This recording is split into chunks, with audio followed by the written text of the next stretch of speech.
Assalamualaikum warahmatullahi wabarakatuh. Perkenalkan, saya Giovanni Ramadan. Di sini saya akan mempresentasikan salah satu dari 3 produk yang telah kami buat pada semester kali ini, yaitu blus wanita.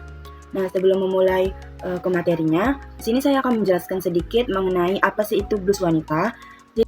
Jadi blus wanita itu merupakan salah satu bentuk busana dasar wanita bagian atas yang memiliki siluet yang longgar, nyaman, dan dirancang khusus memberikan kesan feminim bagi para penggunanya.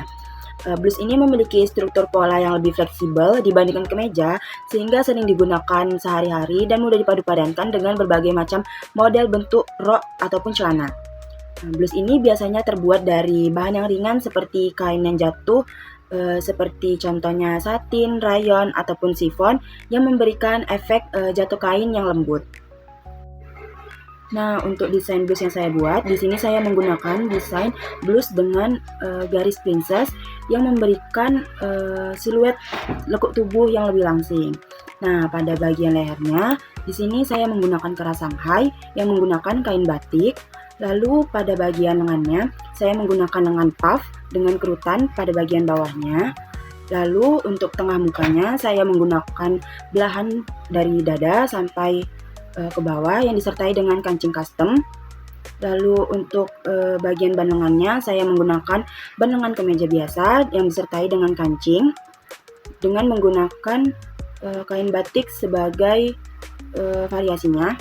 Lalu untuk baju bagian depan dan belakangnya menggunakan kain dasar, serta pada bagian garis princessnya saya menggunakan kain batik sebagai variasi tambahan dan melihatkan siluet tubuhnya. Nah, di sini saya akan menjelaskan sedikit mengenai pengadaan pola. Pengadaan pola itu merupakan proses pembuatan pola, biasanya terbuat dari kertas atau kain yang dibantu dengan skala, seperti skala 1:4 atau skala 1:6, 1:8, dan sebagainya, yang menjadi acuan untuk memotong dan menjahit bagian-bagian pakaian. Nah, untuk pola dasar yang saya buat ini, saya menggunakan skala 1:6, yang mana bisa teman-teman lihat. Di sini setelah membuat pola dasar, biasanya pola dasar baju ini akan dikembangkan lagi panjangnya sesuai keinginan dan kebutuhan. Dan untuk pola dasar lengan juga sama halnya, bisa dikembangkan beberapa senti sesuai keinginan dan bentuk model dari si desain yang telah dibuat. Nah, biasanya setelah melakukan pengadaan pola dengan membuat pola dasar, kita biasanya melakukan pecah pola. Pecah pola ini tergantung bagaimana desain dari produk yang telah kita rancang. Nah, untuk desain saya sendiri yang menggunakan garis princess, di sini saya melakukan pecah pola dengan menarik garis H2 ke J1 maupun D2 ke I menggunakan garis siku. Jadi sehingga terbentuklah garis princess tersebut dengan rapi. Nah, setelah melakukan beberapa step sebelumnya, di sini kita akan melakukan rancangan bahan. Rancangan bahan ini sangat berguna karena kita bisa menghitung bahan yang kita gunakan dan yang kita perlukan untuk membuat suatu produk. Jadi di sini rancangan bahan ini dibuat menggunakan kertas yang telah kita hitung lebarnya itu sekitar 150, lalu dihimpit menjadi 2 sehingga hanya 75 cm. Di sini setelah saya susun, saya menggunakan 2 jenis kain, yaitu kain polos dan kain batik. Untuk kain polosnya saya memerlukan sebanyak 124 cm dan kain batiknya 87 cm. Bisa teman-teman lihat di sini keterangannya. Pada melakukan perancangan bahan ini juga harus dilakukan dengan hati-hati dan serapat mungkin agar meminimalisir kain yang terbuang. Seperti misalnya pada bagian belakang baju, itu yang kertas berwarna biru, itu biasanya diletakkan pada bagian himpitan dari si kertas. Lalu untuk peletakan yang lainnya itu bisa diletakkan sembarangan, namun harus serapat mungkin kalau bisa agar menghemat kain yang akan dibeli nanti. Baik, kita masuk ke rancangan harga dari beberapa bahan yang saya beli. Di sini saya akan menjelaskan satu persatu bahan apa saja yang digunakan untuk membuat suatu blus.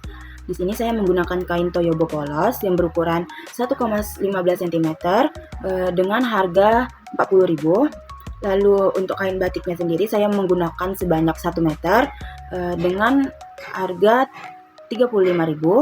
Lalu untuk kancing customnya saya menggunakan sebanyak 8 buah dengan satuannya 1000 dan totalnya 8.000. Lalu saya menggunakan kain keras sebanyak 1 cm dengan jumlah harga 10.000. Untuk benangnya sendiri 3.000 per benang. Lalu untuk obrasnya saya menggunakan sebanyak 10.000 dan untuk total harganya itu 106.000. Lalu untuk kalkulasi harganya di sini saya memberikan jika ingin dijual saya akan memberikan tambahan untuk upah tenaga kerjanya sebanyak 50.000. Lalu setelah dihitung-hitung untuk biaya produksi itu saya menjumlahkan dan mendapatkan sebanyak 156.000. Untuk keuntungan yang saya peroleh itu sebanyak 46.800 dan misalnya untuk harga jualnya itu saya menjual dengan harga 202.800. Baiklah, di sini saya akan menjelaskan step by step bagaimana cara pembuatan blus yang telah saya buat. Di sini kita ke poin memotong bahan terlebih dahulu. Nah, setelah kita buat pola kecil tadi, kita pindahkan pola kecil itu menjadi pola besar dan letakkan pola besar yang telah dipecah itu di atas kain yang telah kita lipat dua seperti penjelasan saya sebelumnya. Lalu disusun itu mengikuti rancangan bahan agar bahan yang digunakan itu cukup. Lalu dipentul dan diberi kampuh sesuai selera. Biasanya kampuh itu terdiri dari 1 hingga 2 cm. Kecuali pada bagian bawah baju itu biasanya dilebihkan menjadi 4 cm. Lalu bahan dipotong perlahan mengikuti alur pada kampuh. Lalu setelah dipotong, kain dirader agar mempermudah proses penjahitan. Lalu diobras seluruh sisi baju agar benang-benangnya itu tidak berantakan dan lebih rapi. Poin selanjutnya yaitu menyatukan bagian badan. Nah, untuk bagian depan ini, kain pola polos depan itu dipertemukan dengan kain bermotif pola depan pula. Nah, lalu disatukan dan dijahit mengikuti arah kampuh. Nah, saat menjahit, pertemukan bagian baik kain polos dan bagian baik kain batik, lalu dijahit mengikuti arah kampuh. Begitupun lakukan hal sebaliknya pada pola belakang. Oke, step selanjutnya yaitu menyatukan lengan dan ban lengan. Pola lengan baju terlebih dahulu disatukan pada bagian masing-masingnya dengan mengikuti arah kampuh yang telah diperbuat. Lalu tahap menyambung antara bagian lengan dan bagian baju. Di sini sebelum menyambung lengan ke baju, itu buat jahitan satu arah setengah lingkar di kerung lengan. Lalu buat kerutan tipis pada jahitan agar jahitan itu lebih rapi. Lalu jelujur pada saat pemasangan lengan dan baju agar kain tidak bergeser. Lalu jahit keliling mengikuti arah benang jelujur.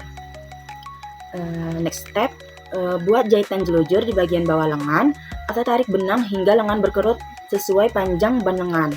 Ini seperti ini bisa teman-teman lihat. Untuk kerutannya sendiri itu tergantung selera dan tergantung seberapa besar lengan masing-masing teman-teman. Lalu lipat ban lengan menjadi 2 dan setrika. Satukan ban lengan dengan ujung lengan yang sudah dikerut dan jahit keliling dengan rapi. Lalu next terakhir pada pemasangan lengan ini yaitu dengan memasang kancing dan membuat lubang kancing pada bagian ujung lengannya tadi. Oke, sebelumnya perhatikan juga sebelum membuat lengan ini harus disisakan kurang lebih sekitar 5 cm pada bagian kancing ini agar tidak terlalu sempit ketika dipakai. Oke, untuk pemasangan keras Shanghai, setelah pola keras dibuat, itu pola keras dicetak pada kain keras, lalu ditempel ke kain. Lalu disatukan dua bagian kerah dan jahit bagian atasnya. Balik dan setrika kerah agar kerah lebih rapi dan lebih tegang. Lalu pasang kerah ke lingkar leher blus dan jahit keliling mengikuti kampuh dengan rapi dengan cara menindas bagian jahitan agar benang itu tidak terlihat. Untuk bagian tengah mukanya sendiri atau pada bagian kancing ini dilakukan dengan cara melipat kampuh kancing ke dalam dan tempelkan kain keras, lalu disetrika agar rapi dan agar kain keras ini menempel pada kain. Lalu jahit lurus dari atas ke bawah. Lalu pada bagian kanan tandai posisi lubang kancing dan jahit menggunakan setikan. khusus lubang kancing dengan panjang mengikuti besarnya lubang kancing. Jadi membuat lubang kancing ini mengikuti besarnya lubang kancing agar ketika kancing dimasukkan itu muat. Lalu pada bagian kirinya sesuaikan letak kancing pada bagian lubang kancing dan jahit manual dengan kuat agar kancingnya ini tidak bergeser. Untuk finishingnya itu kita menggunakan teknik zoom dengan cara melipat blus ke dalam mengikuti garis kampu, lalu mulai di zoom silang secara manual dengan rapi sehingga benangnya itu tidak terlihat pada bagian luar blus. Baiklah, di sini sudah masuk di tahap kesimpulan. Jadi kesimpulan dari pembuatan blus ini itu memerlukan ketelitian ketika membuatnya, sehingga dimulai dari proses pemotongan kain, penjahitan, dan pemasangan beberapa elemen seperti kerah, ban lengan, dan yang lainnya itu harus dilakukan secara rapi agar hasil akhir itu terlihat lebih memuaskan dan nyaman untuk dipakai.